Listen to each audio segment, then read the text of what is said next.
Welcome to CAN, Caribbean Affiliate News. My name is Siobhan Gubin. Here are the stories that we're following today, September 13th, 2013.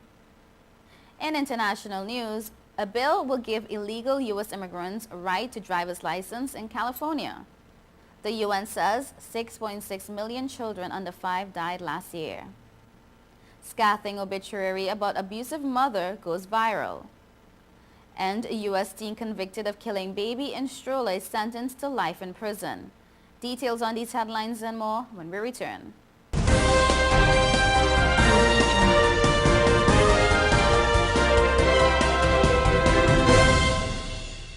Welcome back to CAN, Caribbean Affiliate News. My name is Siobhan Gubin. This segment of the news is sponsored by Total Caribbean Network. California would become the latest state to grant immigrants who are in the country illegally the right to a driver's license under a bill that passed the legislature late Thursday and that Governor Jerry Brown supports. The success of the legislation in the state with the nation's largest immigrant population comes after years of setbacks for Democratic lawmakers and Latino activists.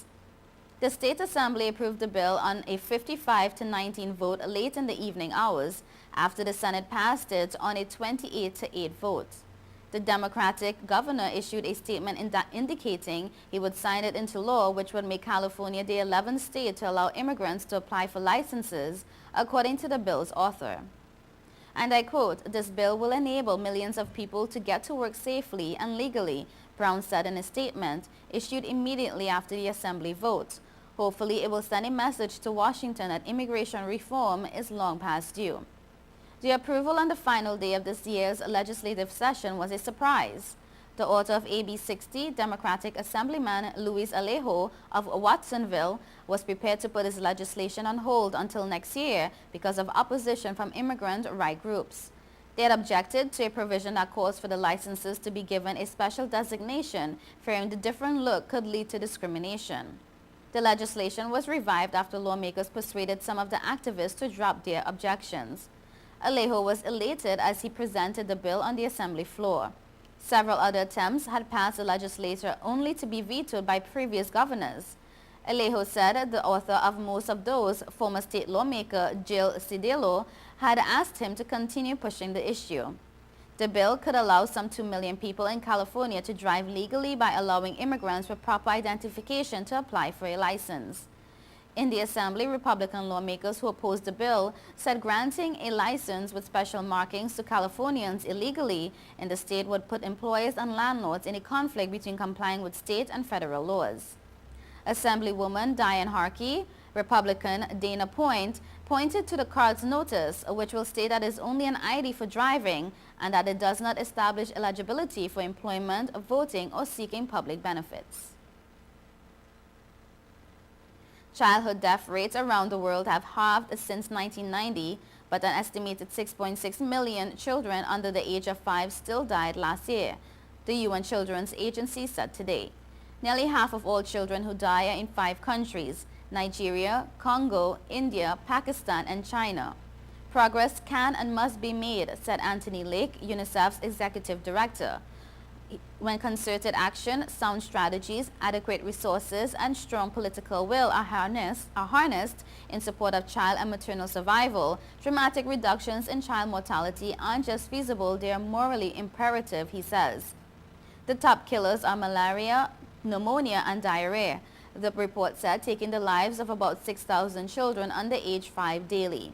A lack of nutrition contributes to almost half of these deaths, the UN said. Eastern and Southern Africa have reduced their death rates for children under 5 by more than 50% since 1990.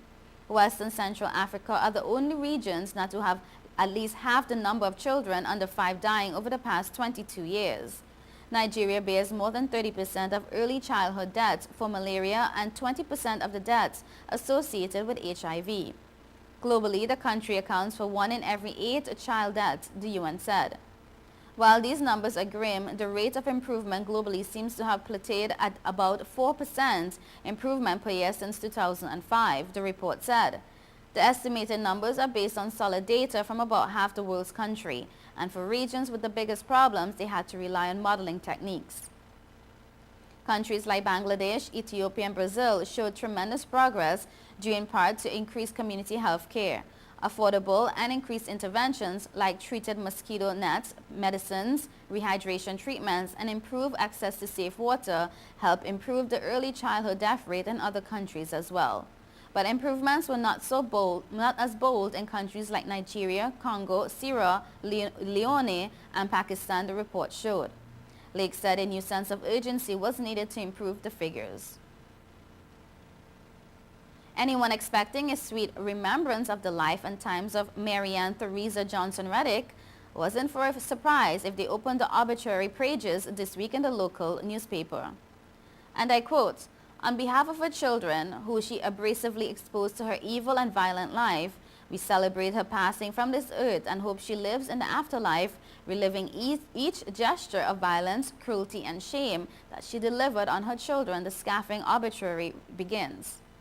Now circling the globe on the internet, the obit was written by Johnson Reddick's adult children, whose horror stories prompted Nevada to become one of the first states to allow children to sever parental ties back in the 1980s.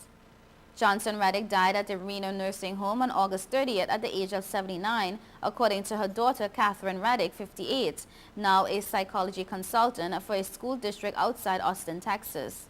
Catherine Reddick said she decided to share the story of their painful physical and mental abuse after consulting with her brother Patrick, who lives in Minden, south of Carson City. They said they grew up with 4 siblings in a Carson City orphanage after they were removed from their mother's home and had been estranged from her for more than 30 years.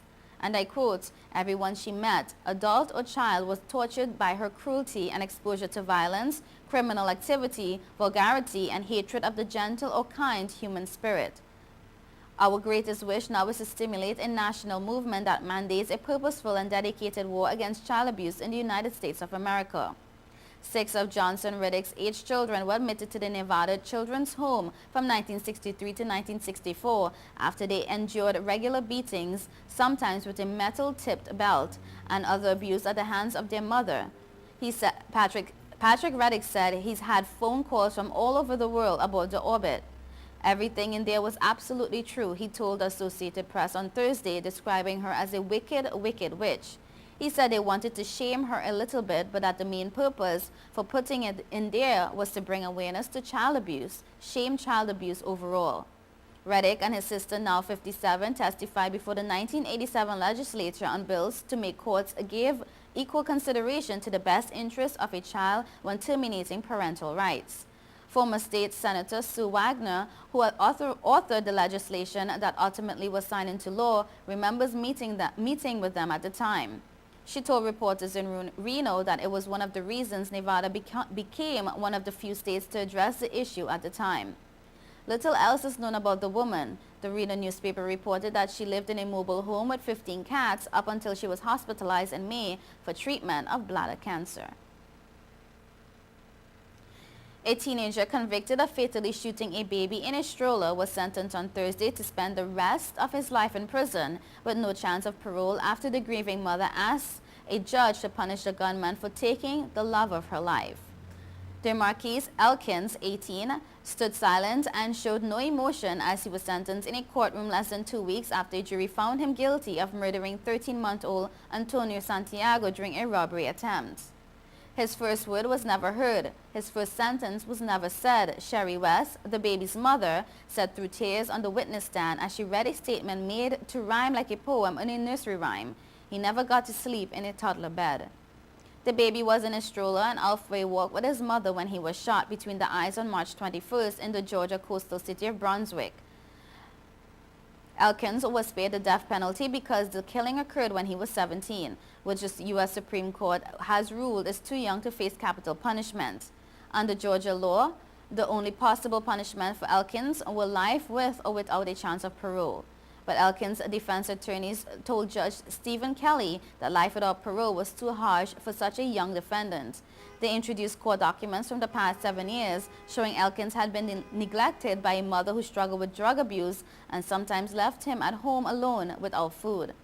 district judge not only gave Elkins the maximum possible punishment for his murder conviction, but also sentenced him to 105 additional years in prison for other counts, including aggravated assault and attempted armed robbery. That including 30 years of shooting and wounding a pastor outside his church 10 days before the baby was killed. At trial, prosecutors had said West was pushing her son in his stroller home from a post office when two teenagers approached her blocks from her apartment. You are watching Caribbean Affiliate News. Stay tuned.